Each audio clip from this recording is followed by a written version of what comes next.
பயப்படாத பாப்பா.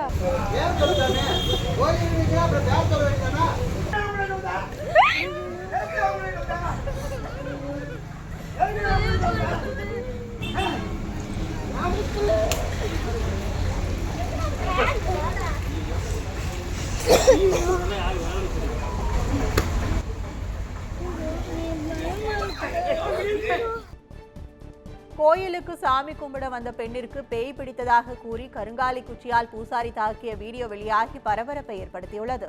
திண்டுக்கல் மாவட்டம் வேடச்சந்தூர் அருகே காக்காத்தோப்பூர் பிரிவில் உள்ள முனியப்பன் கோயிலில் ஆனந்த் என்பவர் பூசாரியாக உள்ளார்.